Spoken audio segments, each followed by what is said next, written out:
여러분 안녕하세요. 오늘은 마가복음 1장 9절에서 11절까지를 본문으로 하여 예수님이 받으신 세례라는 제목으로 말씀을 나누겠습니다. 지난 시간까지는 세례 요한의 사역을 통하여 예수님의 오심을 간접적으로 예고하는 내용을 살펴보았는데, 오늘 본문에는 드디어 주인공이신 예수님이 등장합니다. 예수님은 공생의 사역을 시작하시기 전에 먼저 세례 요한에게 세례를 받으시는 것과 광야에서 사탄에게 시험을 받으시는 것으로 앞으로의 사역을 준비하셨습니다. 이것은 다른 공간 복음서에도 기록되어 있는데, 마태복음과 누가복음에서는 그 내용을 아주 상세히 길게 설명하고 있습니다. 그런데 마가복음에서는 9절부터 13절까지 딱 5절로 그 사실만 짧게 기록하고 바로 예수님의 사역을 소개합니다. 이것은 로마의 핍박 아래 놓인 성도들에게 즉각적으로 소망을 주기 위한 마가의 의도라고 생각됩니다. 그래서 메시아 사역을 준비하는 여러 내용을 과감하게 생략하고 바로 예수님의 사역을 드러낸 것입니다. 그만큼 그 당시 성도들의 사정이 매우 절박했다는 것을 알 수 있습니다. 그러나 짧게 소개된 두 가지의 사건 속에는 많은 함축된 의미가 포함되어 있습니다. 오늘은 그 중에 예수님이 받으신 세례에 관한 말씀을 살펴보며 은혜를 나누겠습니다. 9절을 함께 읽겠습니다. 그때에 예수께서 갈릴리 나사렛으로부터 와서 요단강에서 요한에게 세례를 받으시고, 제일 먼저 예수님의 출신지를 갈릴리 나사렛으로 소개하고 있습니다. 당시 로마는 이스라엘을 유다, 사마리아, 베레아, 갈릴리 이렇게 4개의 행정구역으로 나누어서 지배를 했는데, 나사렛은 갈릴리 호수를 중심으로 하는 갈릴리의 아주 작은 마을이었습니다. 예수님이 실제로 태어나신 곳은 베들레헴이지만 공생애를 시작하기 전 30년 동안 사신 곳이 나사렛이기 때문에 사실상의 고향이라고 말할 수 있습니다.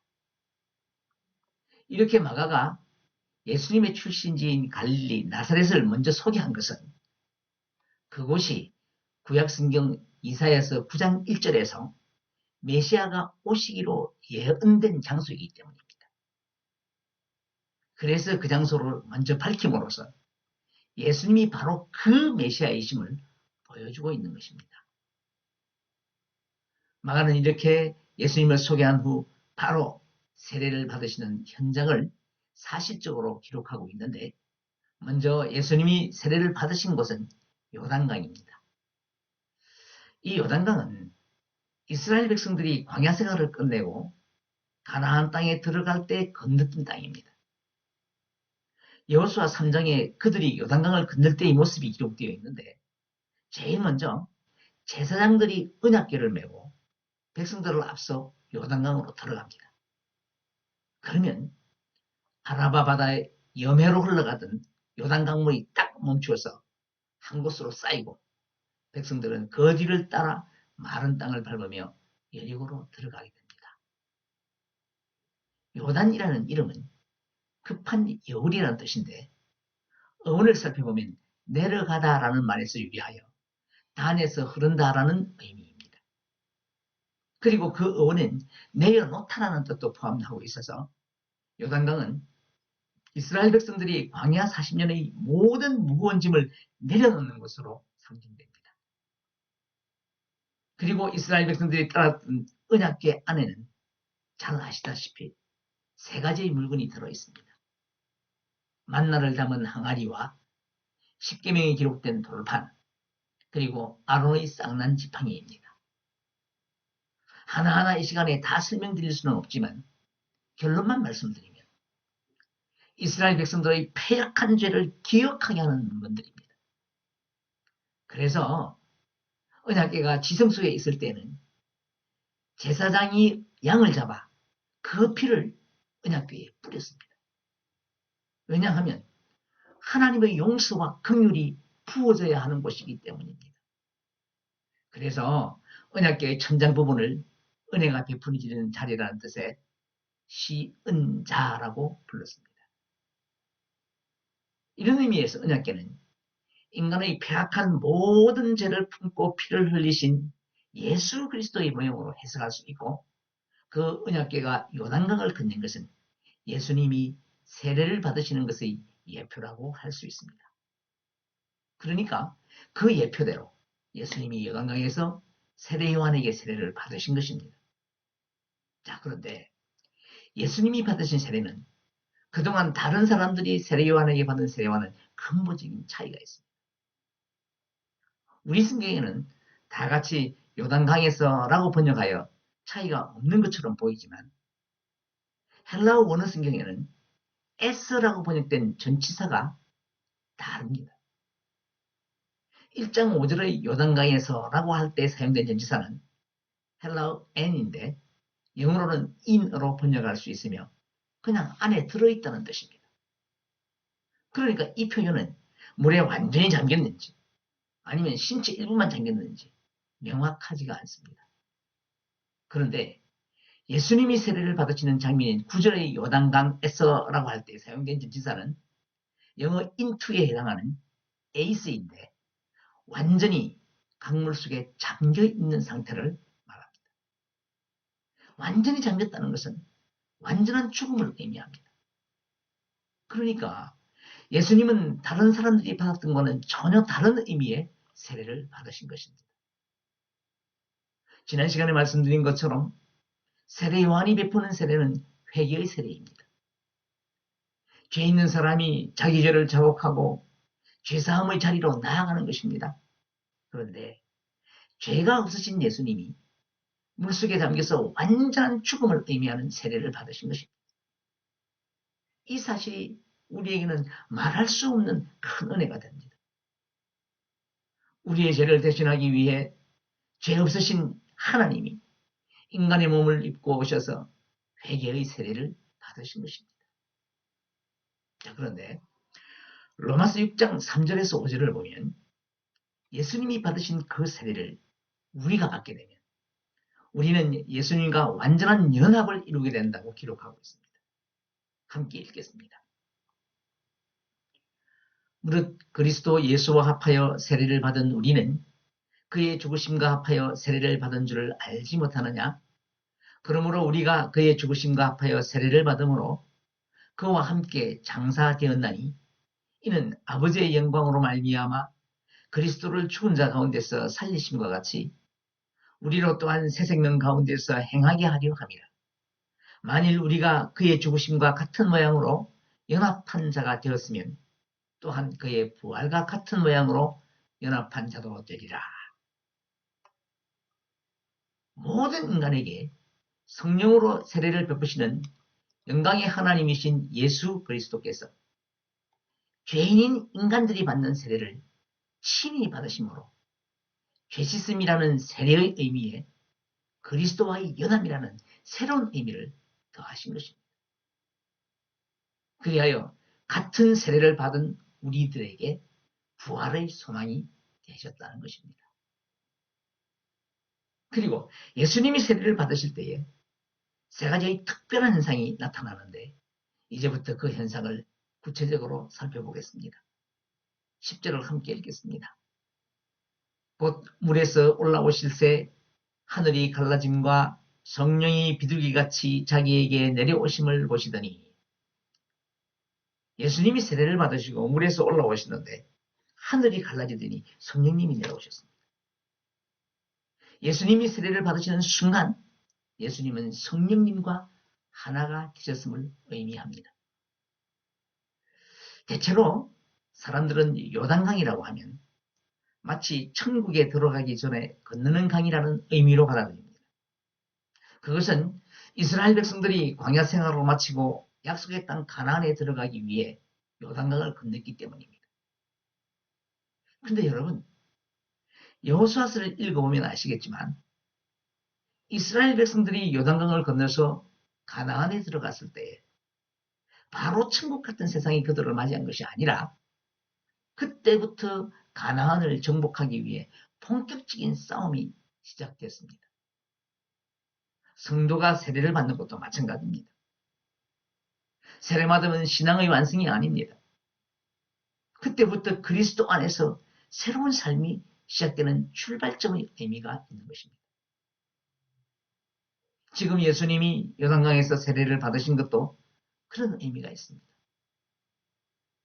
구원받을 백성들을 위해서 예수님의 사역이 시작되었고 이제부터 예수님을 중심으로 하는 새로운 시대가 열렸다는 사실을 세상에 공표한 것입니다.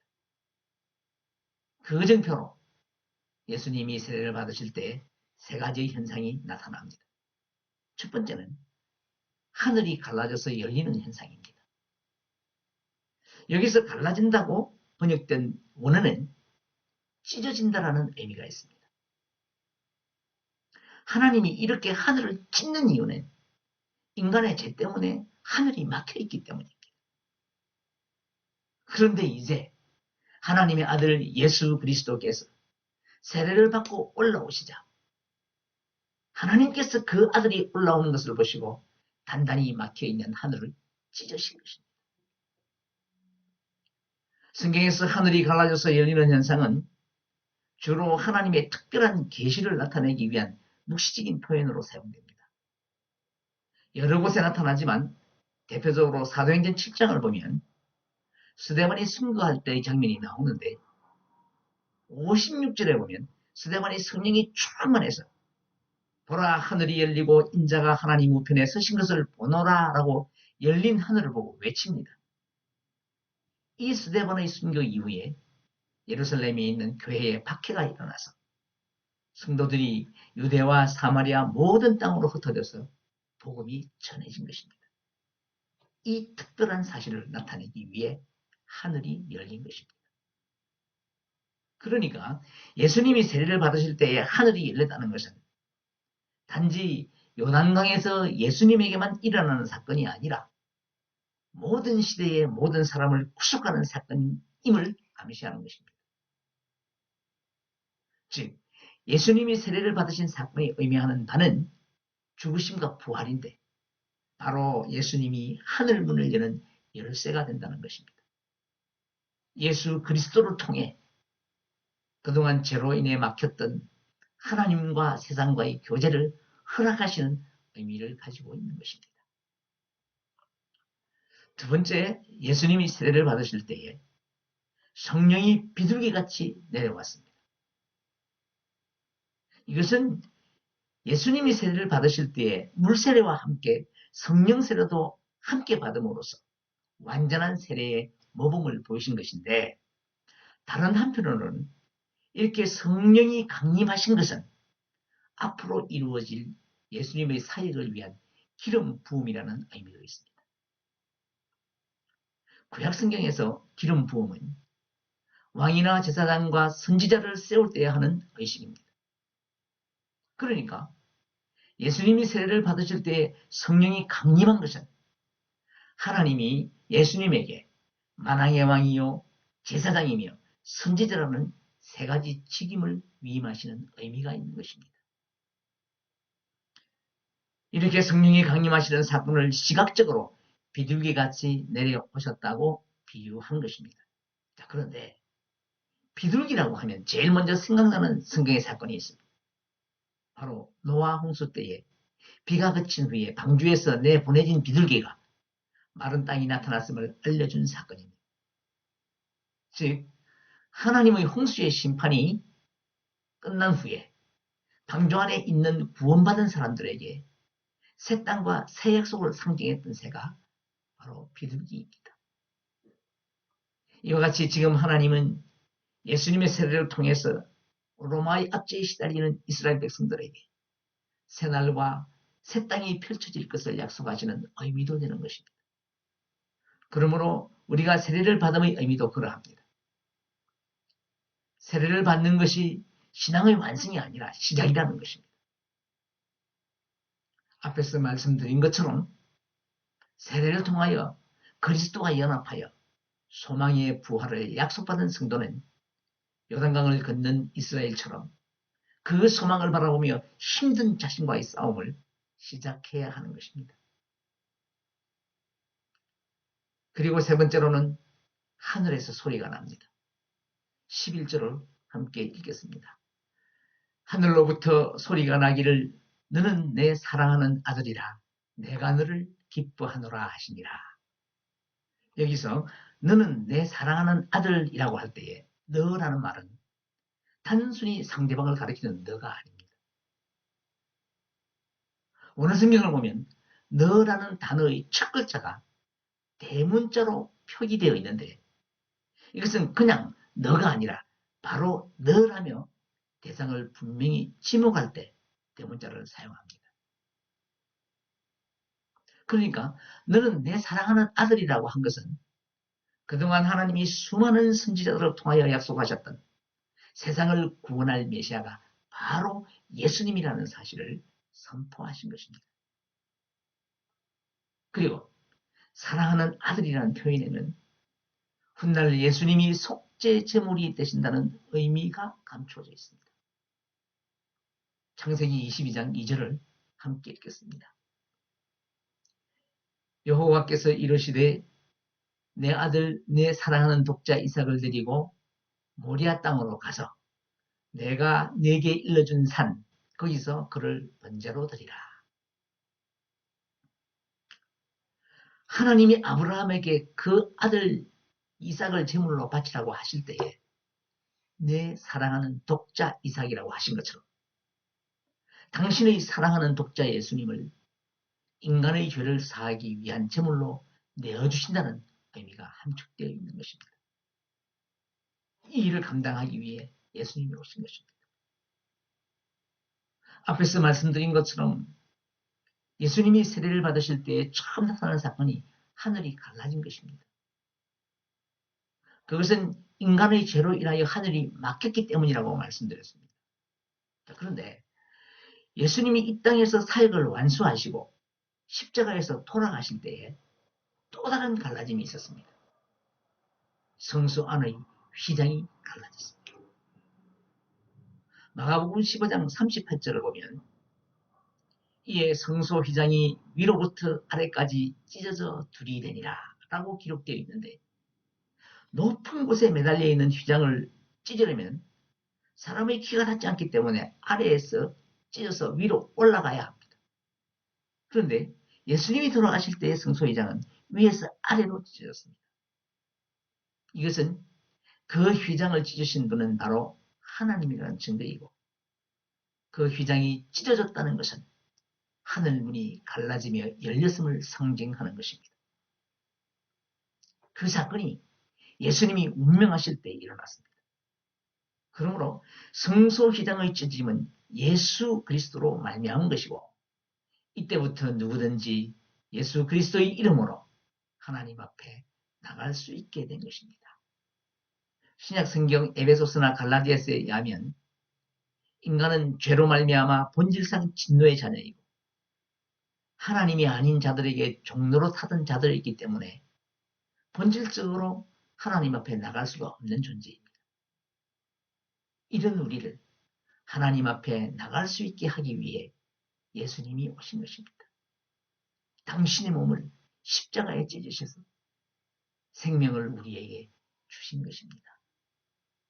그래서 이 마가복음은 이 위대한 사건을 하늘이 갈라지고 예수님의 육체가 찢기고 성소의 휘장이 찢어지는 것을 순차적으로 기록하여 갈라지고 찢긴 그곳에서 새로운 문이 열리고 새로운 길이 펼쳐진다는 것을 알려주는 복된 소식입니다. 그 길을 통하여 저와 여러분과 모든 하나님의 백성들이 생명을 얻게 된 것입니다. 이것이 예수님이 이 땅에 오신 궁극적인 목적입니다. 죄의 담을 허물어서 이 땅의 인간들에게 영원한 생명을 얻게 하시고 그곳에서 영원한 안식을 누리게 하기 위한 것입니다. 그런데 사람들은 재화와 권력을 누리는 것을 안식으로 생각하고 그런 안식을 세상에서 구하려고 합니다. 그러나 우리가 소망하는 그런 안식은 이 세상에 없습니다. 왜냐하면 인간이 그 안식을 깨어버렸기 때문입니다. 하나님이 창조 후에 제일 먼저 제정하신 날이 바로 안식일입니다.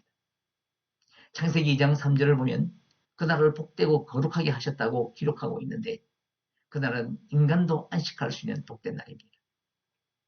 그런데 인간에게 죄가 들어오면서 그때부터 인간은 자기가 주인이 되어 끝없이 땀 흘리고 수고하는 존재가 되어버려서 그 안식은 파괴되어 버렸습니다. 그래서 인간들은 그 파괴된 안식을 얻기 위해서 이 땅에서 엄청 수고를 합니다. 그렇지만 아무리 수고를 아끼지 않고 노력을 해도 진정한 안식은 얻지 못합니다. 그래서 인생은 항상 피곤하고 공허합니다. 이런 우리를 위해 예수님이 안식일의 주인으로 이 땅에 오셔서 우리를 그 안식의 자리로 부르십니다. 수고하고 무거운 짐진 자들아 다 내게로 오라. 내가 너희를 쉬게 하리라. 사랑하는 여러분, 예수님만이 우리에게 안식을 주시는 유일한 분이심을 믿으시기 바랍니다. 오직 예수님 안에 거하시며 그 예수님을 통하여 참된 안식을 얻는 여러분 되시기를 축복합니다. 이제 말씀을 맺겠습니다. 요한복음 14장 6절에서 예수님은 내가 곧 길이요 진리요 생명이니 나로 말미암지 않고는 아버지께로 올 자가 없느니라 하고 말씀하셨습니다. 예수님은 우리에게 그 길을 열어주기 위해 당신의 몸을 찢으셨습니다. 그리고 그 생명의 길로 나오라고 우리를 초청하십니다. 그런데 우리는 예수님께 나갔다고 믿으면서도 언제나 내가 무엇을 하려고 노력합니다. 그리고 그것 때문에 마음의 안식을 잃어버리게 됩니다. 사랑하는 여러분, 예수님이 세례를 받으실 때에 하늘이 열렸다고 했는데 이것은 예수 그리스도로 말미암아 하나님의 나라가 이 땅에 임하심을 의미하는 것이며 그곳에 참 안식이 있습니다. 모든 것 내려놓으시고 진정으로 예수님 안으로 들어가시기 바랍니다. 그리하면 새로운 인생이 열리게 될 줄 믿습니다. 오늘도 예수 그리스도 안에 있는 새로운 세상에서 이 땅의 어떤 것과도 비교할 수 없는 하나님의 풍요로움을 경험하는 저와 여러분이 되기를 간절한 마음으로 소원합니다.